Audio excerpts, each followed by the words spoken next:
pada siang hari ini, alangkah baiknya kita membaca doa terlebih dahulu. Untuk ketua kelasnya, mohon untuk memimpin berdoa ya.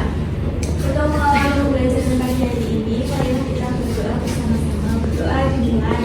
Bismillahirrahmanirrahim. Oke. Sebelum kita memulai belajar pagi siang hari ini, Ibu akan absen terlebih dahulu untuk nanti nama yang Ibu panggil pada angkat tangan ya.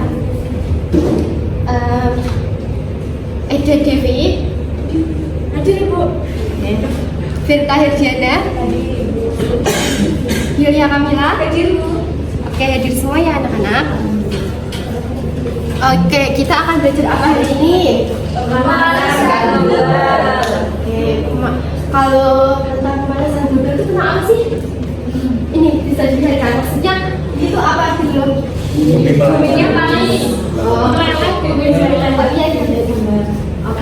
Oke, baik. Kalian benar. Oke, sebelum kita membahas lebih lanjut, kita akan membahas tentang tujuan pembelajaran kita pada siang hari ini. Yang pertama yaitu peserta didik mampu menjelaskan konsep pemanasan global dan perubahan suhu bumi, termasuk mekanisme besar efek rumah kaca sebagai proses alami dan mengidentifikasi aktivitas manusia yang meningkatkan emisi gas rumah kaca. Yang kedua yaitu peserta didik mampu menganalisis data sederhana seperti grafik, tabel, atau gambar yang berkaitan dengan perubahan suhu atau gejala pemanasan global. Yang ketiga yaitu peserta didik mampu bekerja sama dengan kelompok kecil untuk berdiskusi dan menyelesaikan tugas, serta menunjukkan sikap peduli lingkungan, rasa ingin tahu, dan kemampuan berkomunikasi dasar. Oke, langsung saja kita pada pembahasan hari ini.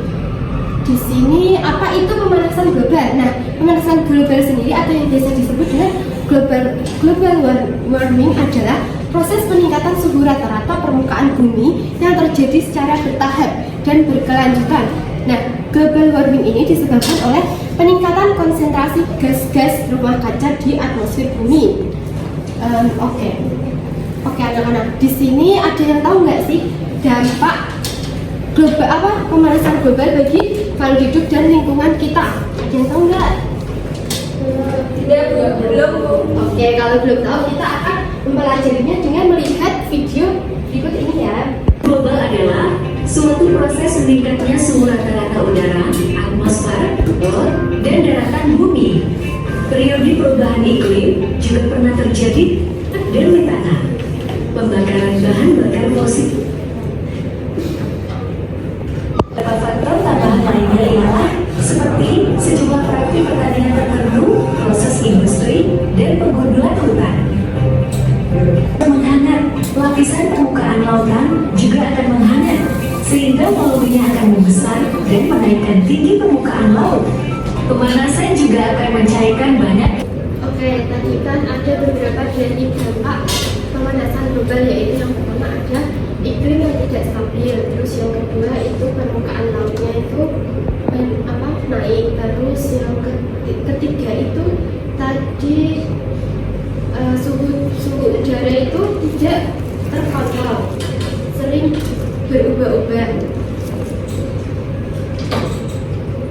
Nah, selanjutnya nanti di sini Ibu akan membagi kalian menjadi di sini saja ada tugas kelompok dan Ibu akan membagi kalian menjadi 4 kelompok ya. Nanti di dalam kelompok tersebut ada 4 sampai 5 orang. Untuk kelompok 1 nanti membahas tentang grafik kenaikan suhu yang sudah Ibu siapkan di LKPD nanti. Terus yang kedua untuk kelompok kedua yaitu membahas tentang asap kendaraan. Dan yang ketiga nanti kelompok 3 membahas tentang deforestasi. Dan kelompok 4 nanti membahas tentang es kutub mencair. Akan membagi LKPD berikut ini ya.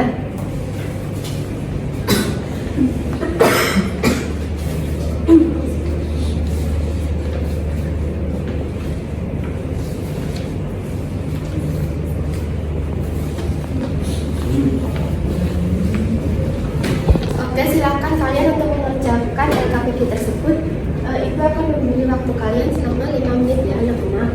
Anak-anak apakah sudah selesai? Oke, Ibu akan meminta perwakilan dari kelompok untuk maju ke depan dan untuk mempresentasikan.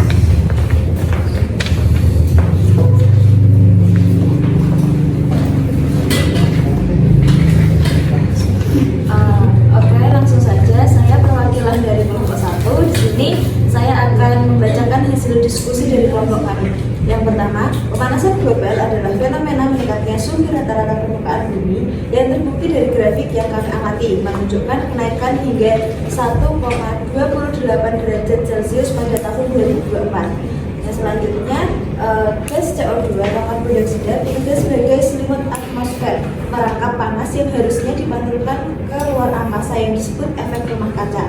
Lalu kesimpulannya, kami menyimpulkan bahwa hipotesis kami benar, peningkatan emisi gas rumah kaca telah secara nyata menyebabkan kenaikan suhu bumi yang terdeteksi secara ilmiah melalui grafik data. Data menunjukkan kita mendeteksi batas kenaikan 1,5 derajat Celcius sehingga mitigasi harus segera dilakukan. Selanjutnya, saya dari perwakilan kelompok 2 akan membacakan hasil pengamatan kami. Yang pertama, asal kendaraan bermotor dan aktivitas industri yang menggunakan bahan bakar fosil adalah yang paling berperan dalam peningkatan GRK. Salah satu solusi ilmiah adalah mengganti kendaraan pribadi dengan transportasi umum atau menggunakan kendaraan berbasis energi terbarukan. Kesimpulannya, aktivitas manusia sehari-hari, terutama penggunaan transportasi berbasis bahan bakar fosil, adalah mendorong utama krisis pemanasan global. Peningkatan emisi gas rumah kaca adalah akar masalahnya. Kita harus lebih beralih ke sumber energi yang lebih bersih untuk menyelamatkan lingkungan. Saya dari kelompok 3 membahas tentang deforestasi. Mengapa deforestasi ini berbahaya? Karena deforestasi ini memperburuk pemanasan global dalam 2 cara, yaitu yang pertama, hutan yang ditebang kehilangan kemampuannya untuk menyerap CO2 melalui fotosintesis, dan yang kedua, sisa-sisa pohon yang membusuk atau dibakar akan melepas CO2 yang tersimpan kembali ke atmosfer. Ini mengganggu keseimbangan karbon alami bumi.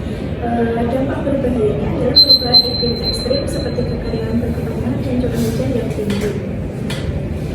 Saya perwakilan dari kelompok 4, yaitu dampak hujan es. Jadi dampak hujan es ini adalah dampak langsung dari peningkatan suhu. Solusi ilmiahnya itu menghemat penggunaan energi listrik. Jadi kesimpulannya, pemanasan global telah menghasilkan dampak nyata yang paling terlihat adalah hujan es di suhu. Sekian dari kami, terima kasih. Assalamualaikum warahmatullahi wabarakatuh. Oke, jawabannya udah luar biasa semua ya. Udah pada bagus banget untuk menganalisisnya. Jadi mungkin ini